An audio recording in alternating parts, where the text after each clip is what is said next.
Hey everybody, how's it going? I know it's been a while since I've been on here. I'm trying to get the time to do something worthwhile. Today, I'd like to take you back to 1997. I was a young man of 34. Uh, let's see, what happened in 1997? Green Bay beat the Patriots. Florida Marlins beat the Indians. Princess Di was killed in a car wreck. Mother Teresa passed away. Gas was an average of $1.22. Remember that $1.22 a gallon? Can you believe that? It's been so long ago. Loaf of bread, $1.17. Uh, Pokemon came out. And one other thing happened. Harry Potter and the Sorcerer's Stone. And that's what I'd like to talk about today. So stick around, won't you? And we'll review this book a little bit. Talk about it. Sound fun? Okay.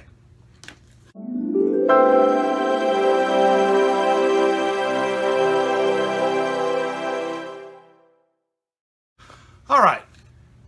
I'd like to talk about Harry Potter and the Sorcerer's Stone. Now, I've made notes. This may not be the best review out there, but I've got my perspective on things. Everybody else has their own perspective too, and here's mine. First off, the first chapter, "The Boy Who Lived." This book, when I first read it, it grabbed me right away. I mean, first you meet this family of Muggles, Dursleys. I mean, we didn't even know what a Muggle was at that time. I mean, we never even heard these terms. So it was new and different, and all these different things coming in. It was interesting. It had me right away. What else did we learn in chapter 1? We learned that magic was real, and that wizards and witches are real. They're out there. That's we all speculate. Everybody has all heard about Salem witch trials, thinking that there were real witches and wizards in our midst, and now we're reading it right on the pages of a book, that there are wizards and witches. So okay, you got me. Let's see where this goes. And we meet Harry, this little baby that comes to live with this Muggle family. And he has had a horrific little a year of existence. It's been tough. Kid, doesn't do too well. So, we learned that where he came from and what's happened. Now here's my musings on this chapter 1. Spoiler alert. Just get ready, because I'm just talking. This could be spoilers, so if you haven't read the book, go read the book. It's great. If you haven't, this could be some spoilers, so I'm just throwing it out there now. If you have, then comment down below. Let me know how you feel about some of this stuff. But, some of this we learn later on, how it all unfolds. But right off the bat, I'm thinking, okay, now I have read all the books and seen all the movies, and why does Dumbledore, who knew Voldemort back in school days, why does he call him Voldemort? Why not call him Tom Riddle? I mean, that's his name. So what? Everybody's afraid of Lord Voldemort. Ooh, bad. Why not call him Tom Riddle? Not so scary. So why give him that power? Why give Voldemort that power by calling him that name? If Dumbledore is the greatest wizard that ever lived, why give this horrible evil person the power with a name? I'd call him Tom, that Riddle kid, and he knew him back then. He knew who he was when he turned into Lord Voldemort, but he never put it out there to anybody. I mean, McGonagall was at school. Another one was Professor McGonagall. she's known Dumbledore forever, it seems like. They were teachers at the school and have come up through the ranks. I mean, they've known each other. And he didn't know she was an animagus? Aren't they supposed to register with the Ministry of Magic? Wouldn't he have known? And, so when she appears and he goes, "Oh, Professor McGonagall," he didn't say, "Oh, hello, Minerva." He acted surprised. "Oh, Professor McGonagall." He should have known that was her. He knew it was somebody, but the way it was written, I just like, what? They're friends. They know each other. And she's supposed to register, or is she an unregistered animagus? Bad, but she wouldn't be teaching at school and doing it right there in the front of the classroom. So I see that she would have to be registered. And he must have known that she was an animagus. But we didn't get into animaguses until level 2 or 3. So what do I say? And later on, she calls him Albus in later, but now she's calling him Dumbledore.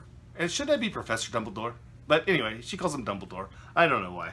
And how other things is how the Wizarding world is not supposed to interact with the Muggle world. It can cause issues. They have to go do all sorts of stuff, and Mr. Weasley, we find out, has to go take care of it all. But here they are. It shows them setting off skyrockets and stuff like that. People are seeing all sorts of stuff in the skies, and that's the Wizarding world. Even Dumbledore says he's got a scar on his knee that looks like the London Underground. All right. He's got to know what's going on in the Muggle world if he knows it even looks like the London Underground. Come on. Anyway, so let's go on to chapter 2. The Vanishing Glass.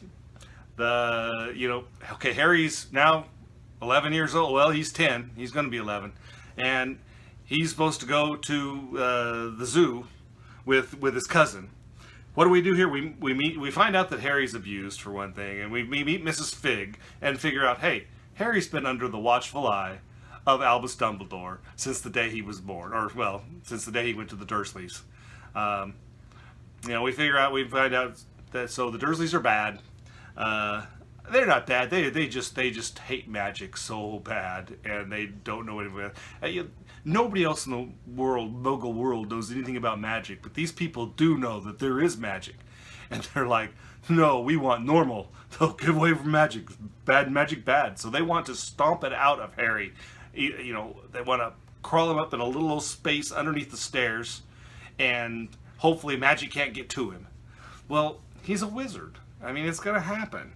But anyway, we find out that, because they go to the zoo and find out that he can talk to snakes. That's kind of weird. We find out later it's called Parseltongue. But he just thinks it's normal. It's like, yeah, what's up, dude? See you later. Have fun. Go eat a chicken, So, he thinks it's okay, but he does get in trouble and gets locked in the cupboard at home. Oh, but when they're out, he's got people coming up to him in robes and dressed funny and stuff and shaking his hand and saying, hello, Mr. Potter, and so did the Wizarding world know where Harry Potter was? I kind of thought the Trace was supposed to take care of that, and they wouldn't know nothing. But all of a sudden you got people, bowing to him and shaking his hand, and Uncle Vernon's big mustache going, blah, blah, blah, blah. So, it makes me wonder, if these other wizards and witches can see him and know who he is and know where he is, and why couldn't the Death Eaters? Kind of a thought there. But like I said, I love the books. J.K. did a wonderful job, and just my imagination went wild. But I get to thinking on things, and why, I don't know. I just do. My mind goes crazy, and I start thinking. So, oh well. The next one is The Letter from No One. Well, there's not a lot to say in that one. The whole chapter is about a letter showing up for Harry. And Harry's like, open it, and Dudleyums, whatever, he grabs it and says, "Hey, Harry's got a letter." And this is like reads it, and Uncle Vernon says, "Oh no, no, gonna stop that right now." Rip, rip. All right. Well, the owls can be a little bit, overbearing. They didn't stop. They kept coming. It kept coming. It kept coming. Bigger. He boarded up everything. He did everything. He finally said, "Come on, we're out of here." And they dragged the family up and got him out of there and took him to a lighthouse and said, "Nobody's going to find us out here." Well, guess what? Chapter 4. Keeper of the Keys. Boom, boom, boom. Who do we meet? We meet Rubeus Hagrid. Rubeus Hagrid is the keeper of keys and grounds at Hogwarts. His first name is Rubeus, but we call him Hagrid. The kids call him Hagrid, not Mr. Hagrid, not Professor Hagrid, but Hagrid. But his first name's Rubeus. So why not Ruby?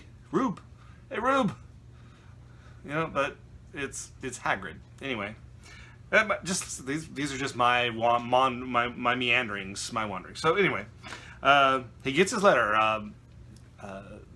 It's a really great chapter of the book because Hagrid is great. Hagrid hit his coat is just great. All sorts of things happen, and it's just fun. And he's got his umbrella, which I'll get to it another later on in another book review about his umbrella, because I really got some questions about that.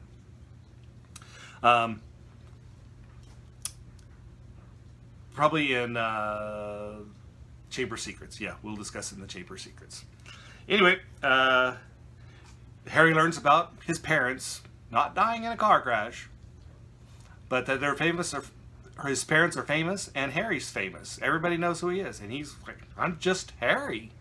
"Well, Harry, you're a wizard, and a thumping good one, I imagine, with a little training up." I always like "You're a wizard, Harry." "Yeah, and you're a hairy wizard." So I like that joke. That was always a funny one to me. But anyway, so he meets Hagrid, and Hagrid says, "Do you want to go? Your boy turned 11. Time to go off to Hogwarts." Okay, Harry says, "Well, yeah, sure, let's go. I'm 11. Let's take off in a boat across a stormy sea with this giant man I just met with stuff in his coat. Yeah, why not? Yeah, let's just go." Okay. Anyway, they leave for Hogwarts. Next chapter, Diagon Alley. Okay, he's got his letter. He's got all the stuff he's got to get. Where does he get it? In London? Well, if you know where to look. So he goes to Diagon Alley, walks through the bar, meets Quirrell. Kind of wonder why his scar didn't hurt there in the bar when he met Quirrell. But anyway, maybe that connection hadn't been made yet. But anyway, so they go to Diagon Alley. He gets all of his stuff. He's like, "How do I pay for this?" Well, he's rich. So they go to Gringotts, and he sees goblins, and he realizes this world is huge, and I don't know anything about it. There is beasts and animals and all sorts of things running around here that happen and do things, and that I am lost. Well, he does pretty good for an 11-year-old, to get out there and just, okay, well, I got my eyes open. Let's see where it takes me. So he's going around. He's getting his robes. Who does he meet? Draco.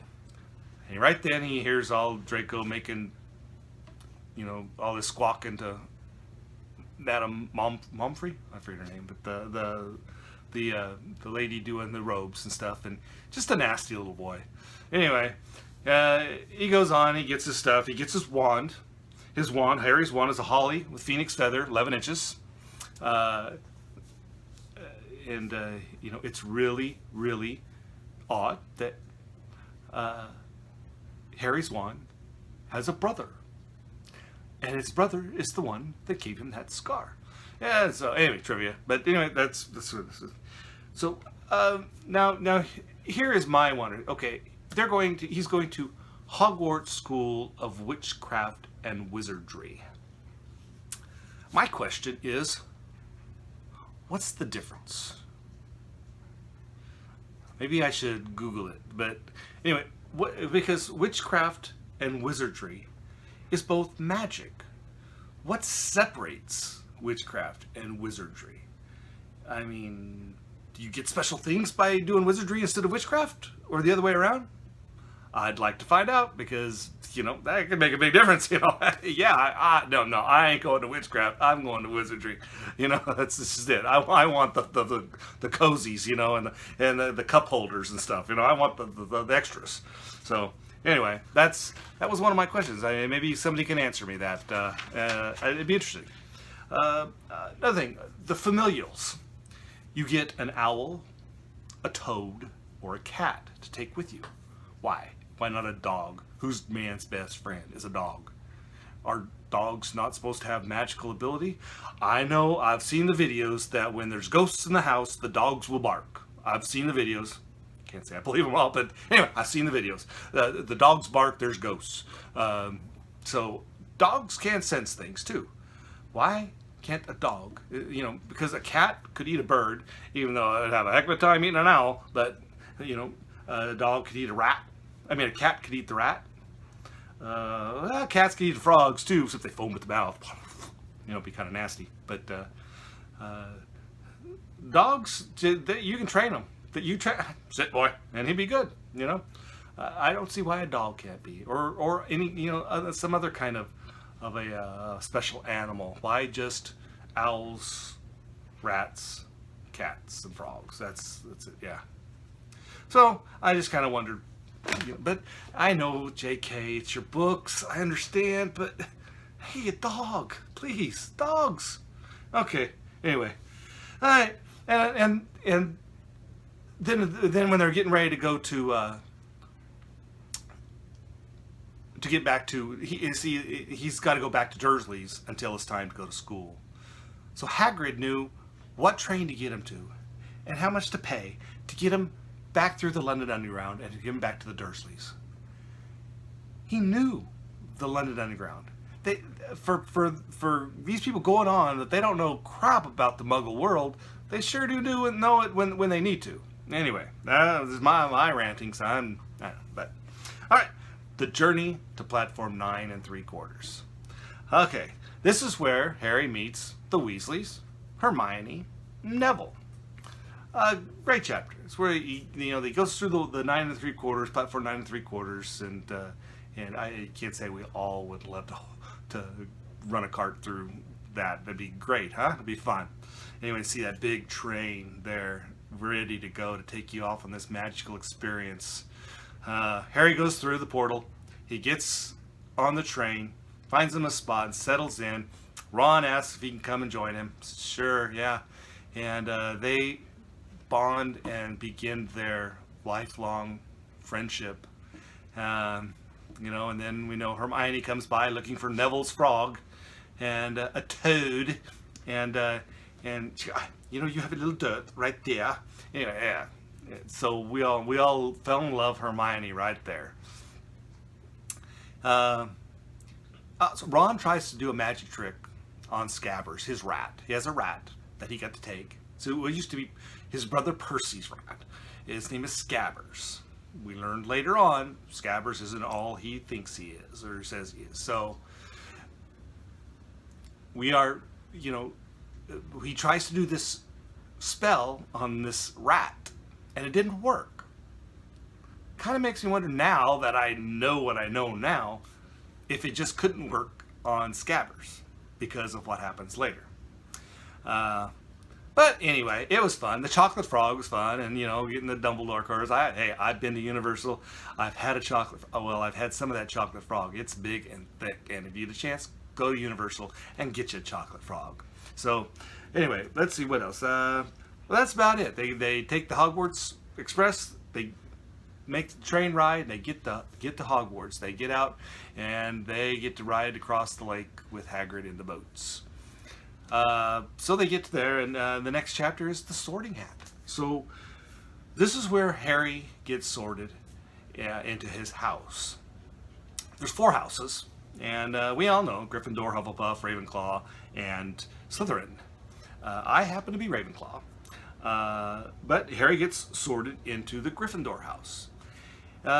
We get introduced to all the teachers that are up there on the platform, and we don't get to know them, but we get introduced to who they are. And and this is the first time he's sitting there and he's looking at the table, and there's a teacher up there that's a real nasty piece of work, just looking at him, just all in black, slimy, greasy hair, hooked nose, a little bit, just staring at him. And you look over his shoulder, and Professor Quirrell, who he's already met, was sitting there talking to him. But Harry's scar hurt the first time, so that gives your first indication that bad guy means scar hurts. Okay, Snape's bad guy. Anyway, we get to meet the ghost too, the house ghost, nearly head in a stick, pops up on the table and introduces himself, and we get to learn about the Bloody Baron and the Grey Lady and the Frat Friar and Peeves, who is in the books, and Peeves is a mischievous poltergeist. So we don't get to see him in the movies, but in the books he does cause a lot of problems. So the next chapter then we go to would be the Potions Master, which talks about the Potions Master, Snape. Harry's gone through all of his classes, starting his classes, and he's young, 11, learning things, doing things. Everything's going good until he gets into Snape's class. And, the kid's doing what they want to do. Snape's up there talking, he's taking notes. He's trying to take notes. He's trying to do hey, he's a good kid, take notes. And Snape says, well, you're not listening to me, and starts, humiliating him there in the middle class. Well, fame isn't everything, Potter. So, all that stuff. It just sets the whole thing that these two are not going to get along. That's just it. There's just bad blood all around, right? Harry went to Gringotts to get some money so he could buy all of his school supplies. And then he finds out that he's got a lot of money. And then they went with Hagrid. He went with Hagrid to the other vault to do some Hogwarts business, and they picked up something in one of the Hogwarts vaults, or Hogwarts vault. And so then he finds out here that Gringotts has gotten broken into, and that they broke into the vault that he and Hagrid had gone to and pulled something out. They're like, ooh, what's that about? So that's kind of the start of the mystery. Okay, so then we move on to the Midnight Duel.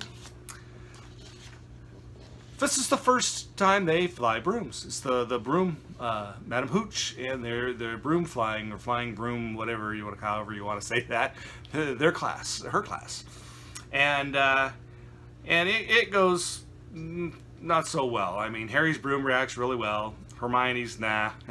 Ron's hits him in the head. Neville's, it takes off with him on there, and all sorts of things progress from there. And because of this, Harry becomes the seeker of the Gryffindor Quidditch team. Professor McGonagall sees him, and he becomes the seeker for Gryffindor, which is a big thing for a first year. So Malfoy, Draco, gets a little bit sore and gets out of place, and he says, I challenge you to a duel. And Harry says, okay, you're on, dude. Let's meet at midnight up in such and such classroom. So midnight, Ron and Harry go sneaking off. They run into Neville, so Neville goes with them. Hermione tried to stop him, but she didn't. She went with them too. And they go flying up to this classroom to go to this duel. Well, Draco, being the little slithering snake he is, told Filch that there's going to be students in the classroom. So, of course, they almost get busted, and they run and hide and open this door and jump in there. Well, guess who they find in this door? That's right, Fluffy. Fluffy, the three-headed dog. And they get away, and but they're like, what the heck is that dog doing in here? Don't they know this is the kids? Granted, this is 11-year-old kids, and they're able to go running around this castle. Isn't there a hall monitor? Isn't there a ghost or somebody that can stand by there? The fat lady in the portrait going, hey, kids, no, you're back in here. You're not going nowhere. Somebody isn't going to let 11-year-olds run around a castle with ghosts and goblins and who else knows what could be running around this castle. It's just, and why didn't they ever run into a house elf? Anyway, that's a later story. But anyway, why aren't these kids under a little bit better supervision? I wonder. Parents. Anyway, but that was Neville was always part of the group too. It doesn't always show in the movie end of it. But the books, Neville was really more involved. Okay, after they find Fluffy, and they get away from Fluffy, and they figure out Fluffy was laying on top of a trapdoor. So they're like, okay, whatever Hogwarts decided, got to be underneath that trapdoor. So next chapter's Halloween. Halloween. We all know what happened Halloween, don't we? That's right. Hermione gets her feelings hurt when Ron says she's got no friends. Runs off to the bathroom. So while she's in the bathroom and they're eating dinner, Harry gets a gift. Big long thing with bigger thing on one end and long thing. Then everybody goes, I wonder what it is. What could that be? It's a broom, you idiots! Can't you see it? It's a package. It looks like a broom. It's a broom. Okay. Anyway, so McGonagall sends Harry a broom, a Nimbus 2000, the best broom out there. Now, if that's not, and she'd do this, but she won't sign the paper to go into Hogsmeade, I got a problem. Anyway, I regress. So Woods, the captain of the Quidditch team, Gryffindor Quidditch team, takes Harry out and teaches him basically the game of Quidditch. Real good. And so Harry now, not only is he the seeker, but he knows how to play. And also in their learnings, this is the chapter where they learn the infamous Wingardium Leviosa. Not Leviosa. Leviosa. Anyway, or the vice. I don't know. It's all going to fall. So that's when they go into a troll in the dungeon, and they all go running out of there, and they go to save Hermione, and they end up knocking the troll out and save Hermione, and she takes the blame, and everybody's good and happy, and now that makes all three of them lifelong friends, and so that's good. One of the questions I have with this is that Wood knows nothing about basketball. Granted, Muggles know nothing about Quidditch, but there's enough wizard involvement into the Muggle world, and they've had to have seen scenes of sports and this and that. I just find it hard to believe that they don't know anything about the Muggle sports. For nothing, just to laugh. Hey, find a magazine here, or, Sports Illustrated, and they're looking through it and say, hey, check out this game. This is, they know nothing about this stuff, except when they want to, it seems like. But anyway, that's me. I know they're supposed to stay away from the Muggle world, but I think, there's enough that are living in there. I mean, look at Sirius Black. They grew up in the middle of a Muggle town. You can't say that you can't grow up in the middle of a Muggle town and not know something about Muggle sports and Muggle news and Muggle world, how they dress. That should be our number one thing. There's even Muggle studies at Hogwarts. So why don't these people know more? I mean, Mr. Weasley especially should know more about Muggles. But anyway, I can get more of that in another book. Okay, Quidditch. We're going to play Quidditch now. And Harry is all set to go. Can't wait to get up there and fly. His broom gets jinxed, but he ends up winning anyway by just about swallowing the golden snitch. But it's good. He before the game, he went to look for his book on Quidditch games and went into the teacher's lounge and saw that Snape had been bitten, and Fluffy got him. So, Snape's trying to get whatever's under that door. Well, Hagrid's all saying, no, he's protecting that door. Well, if he was protecting, one of the teachers protecting what's underneath that door, he'd have known how to get into it. I don't believe this. This is a little bit too much. Anyway, I think Snape could have gotten around Fluffy if he'd thought a little bit more about it, but it's a book. It's a book. All right, then we go to the Mirror of Erised. Again, Christmas time. Harry gets a package. It is an invisibility cloak. We don't know where it comes from, just that it was his dad's, and it was time to be returned to him. It's very expensive, very rare, and so he decides to use it to go. Well, for one thing, they need to go and find out about Nicholas Flamel. Nicholas Flamel was something that Hagrid let slip as to what was being guarded. And he said it was between Dumbledore and Nicholas Flamel. So now they want to know who's Nicholas Flamel and what's he all about. So Harry uses his invisibility cloak to go into the restricted section. Oh, maybe I'm getting ahead of myself there. Anyway, he takes the invisibility cloak and he's hiding the filch, and he runs and hides into this room, and it's got this mirror in there. He looks in the mirror. It's the Mirror of Erised, and I had to figure out what this said. The Mirror of Erised said, "Arista Stra Era" has all these. It says, "I show not your face, but your heart's desire." That is what is engraved on the Mirror of Erised. So what does he see? He sees his parents, and it's a real touching moment. He sees what his parents look like. He never knew. He'd never seen a picture of his parents. Didn't know what they looked like. So he gets to see his parents. He takes Ron up there, and Ron sees that he's head boy and Quidditch player and all this kind of stuff. Dumbledore sees himself holding a pair of socks. I don't know if that's quite true, but that's what Dumbledore's going with. So he's sticking with it. So that's fine. But makes me think also that if they've already got all the traps set up for the whatever Hogwarts is hiding,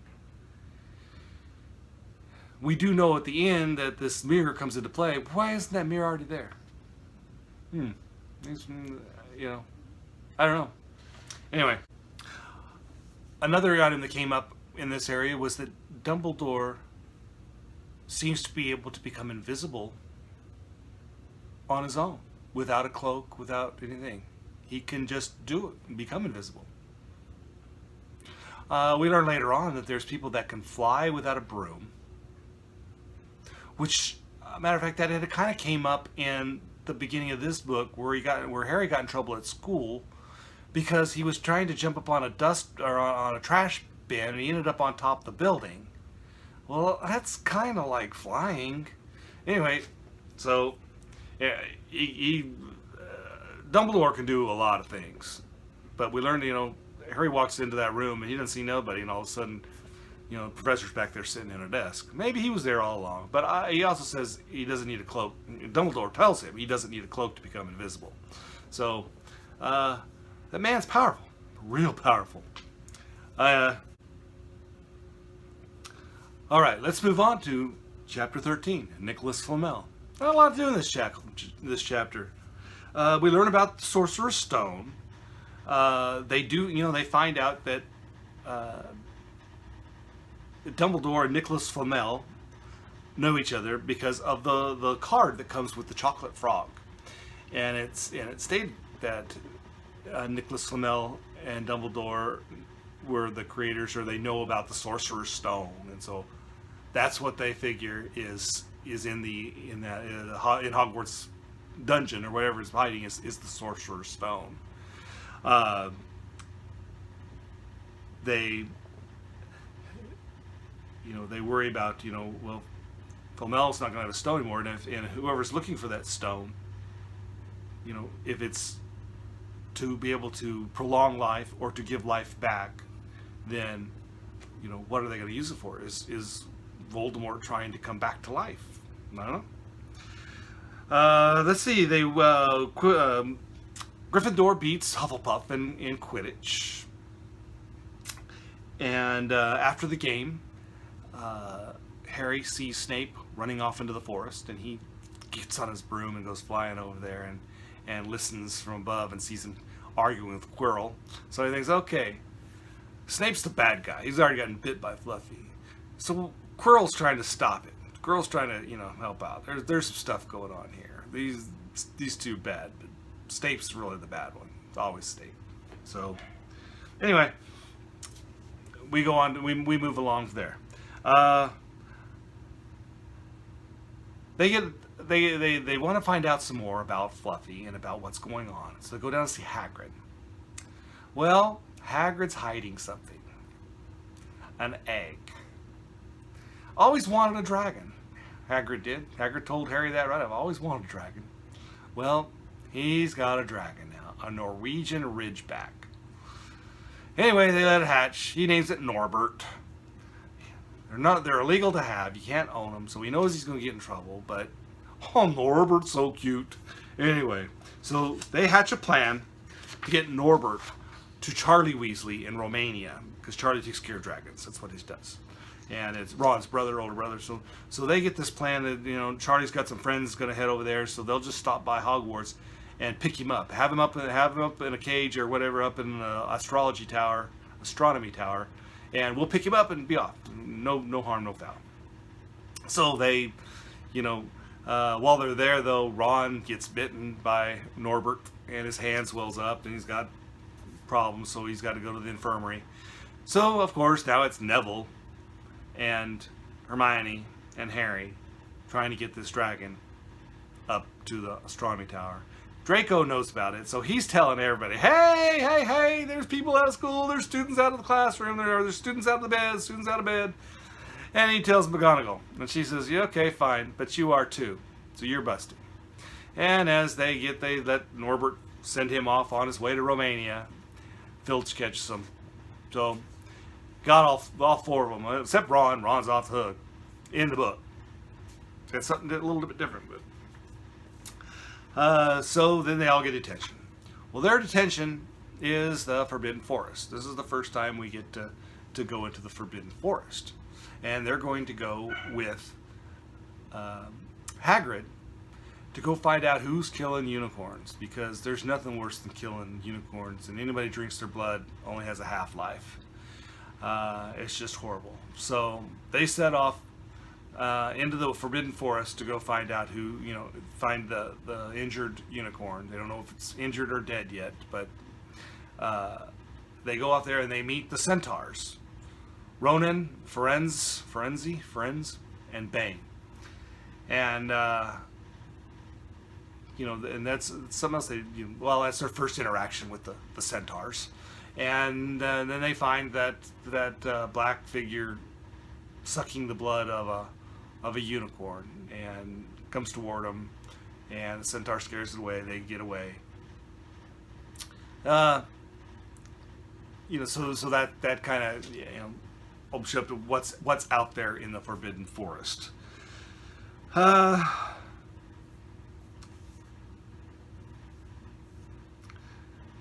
Now they get to go through the trapdoors.